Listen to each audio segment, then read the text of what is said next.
RT admission 2026-27 तर 10 तारखेपर्यंत जेही पालकवर्ग आहे हे आपल्या पाल्याचे फॉर्म भरू शकतात आणि यामध्ये जो नियम लावण्यात आलेला आहे म्हणजे 1 किलोमीटरचा, तर त्या नियमामध्ये काही बदल झालेला आहे का अशाबद्दल भरपूर जे पालकवर्ग आहे हे कमेंट्स करत आहे।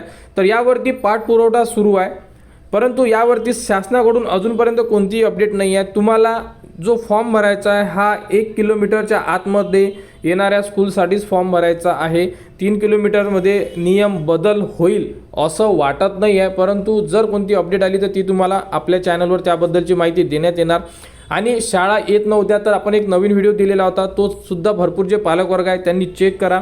आणि यामध्ये ज्याही पालकवर्गांना अडचणी येत असेल तर तुम्ही बघू शकता, जर तुम्ही साईडवर आले तर यामध्ये एक ऑप्शन आहे, ते म्हणजे अशा प्रकारे हेल्प सेंटर म्हणून एक ऑप्शन आहे। तर यामध्ये जर तुम्ही क्लिक केलं तर यामध्ये जेवढ्याही छोट्या सिटी आहे त्यांचे नाव नाही आहे, तर तुम्ही बघितलं ना इथे क्लिक करा। क्लिक केल्यानंतर तुम्ही अमरावती, अकोला यामध्ये नो रेकॉर्ड फॉर्म आहे, परंतु जर तुम्ही मोठ्या सिटीला जर क्लिक केलं जसं मुंबई वगैरे, तर यामध्ये तुम्हाला संपूर्ण अशा प्रकारे संपूर्ण असे नावं येत आहे। जर तुम्हाला अडचण येत असेल तर तुम्ही यांना सुद्धा फोन करून एकदा विचारू शकता। यामध्ये मोबाईल नंबर दिलेला आहे आणि हे हेल्प सेंटरसाठी आहे, तर त्या स्पेसिफिक एरियासाठी ते नमूद केलेले असतात, परंतु आपल्या जिल्ह्यासाठी त्यामध्ये हेल्प सेंटर अजूनही RTने ॲड केलेलं नाही आहे। तर आपण काय करावं अशाबद्दलसुद्धा प्रश्न निर्माण होऊन राहिलेले आहे की RTला खरोखर ॲडमिशन द्यायचे आहेत किंवा नाही, कारण की यामध्ये ज्या प्रॉपर अपडेट असायला पाहिजे त्या अपडेटसुद्धा आलेले नाही आहे। कारण बघू शकता अकोल्यामध्ये सुद्धा हेल्प सेंटरचा ऑप्शन नाही आहे, बुलढाण्यामध्ये पण नाही आहे। असे तुम्ही जेही छोटे छोटे डिस्ट्रिक्ट आहे त्यांच्यासाठी हेल्प सेंटरचा सुद्धा ऑप्शन जसे लास्ट इयरला देण्यात आलेले होते, यामध्ये हेल्प सेंटरचे सुद्धा ऑप्शन नाही आहे। जर तुम्हाला अडचण असेल तर तुम्ही मोठ्या सिटीमधल्या व्यक्तींना सुद्धा फोन लावून एकदा विचारू शकता, कारण की यामध्ये एवढे कन्फ्युजन रूल बनवलेले आहे RTने की त्यामध्ये तुम्हाला कोणीही प्रॉपर माहिती देऊ शकत नसेल।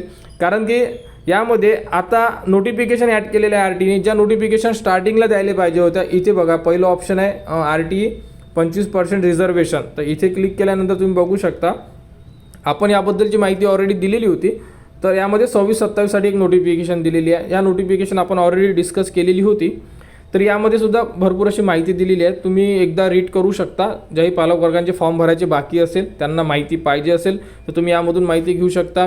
त्यानंतर एक GR असतो, तो एंट्री लेवल GR, हा सुद्धा यामध्ये यांनी ॲड केलेला आहे, परंतु तो आता काही कामाचा नाही आहे। जेव्हा गरज होती तेव्हा तर यांनी कोणतेही रूल ॲड केलेले नव्हते, बघू शकता। तर यामध्ये अशा प्रकारे रूल्स देण्यात आलेले आहे, तर तुम्ही एकदा चेक करा। यामध्ये 10 शाळा टाकू शकता आणि 1 किलोमीटरचीच ते लिमिट आहे अजूनही। या जो नवीन हे जे ॲड केलेले आहे रूल्स, तर ते 1 किलोमीटरच्या अंतर्गतच टाकण्यात आलेले आहे आणि 10 शाळा ॲड करा अशाबद्दल सांगण्यात आलेलं आहे, परंतु 10 शाळा येतच नाही आहे। इथे एकही शाळा येत नाही आहे, तर पालकवर्ग 10 शाळा टाकतील कुठून असा सुद्धा प्रश्न निर्माण झालेला आहे। तर यामध्ये नियम चेंज होईल असं वाटत आहे, परंतु शासन यावरती कोणताही प्रतिसाद देत नाही आहे।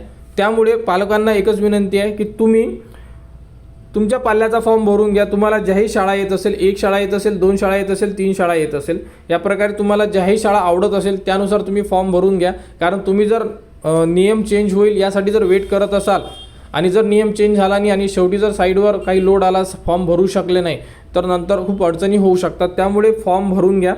आणि जर समजा नियम चेंज झाल्यानंतर सर्वांना A to Z पालकवर्गांना न्यू फॉर्म भरायला लावतात, कारण की लास्ट इयरमध्ये एकदा असं झालेलं आहे, लास्ट इयरला की त्याच्या अगोदरल्या वर्षी, की वेळेवर यांनी गव्हर्नमेंट स्कूललाच म्हणजे ज्या सरकारी शाळा होत्या त्याच RTला ठेवलेल्या होत्या आणि बाकीच्या शाळा ज्याही प्रायव्हेट होत्या ह्या काढून टाकलेल्या होत्या। तर त्यावरती कोर्टात केस टाकली होती, तर ते त्यामुळे कोर्टाचा जो निर्णय आला होता त्यानंतर ते चेंज करून संपूर्ण पालकवर्गांना फ्रेश फॉर्म भरायला लावलेले होते, ते पण प्रायव्हेट शाळेसाठी। तर असं जर झालं समजा नियम चेंज, तर त्यामध्ये बदल होऊ शकतो। तरी पालकवर्गांनी सध्या तुमचं एकच काम आहे की आपल्या पाल्याचा फॉर्म भरा। जर तुमच्या लोकेशनवरून जर शाळा येत असेल तर आपला फॉर्म भरून सबमिट करा।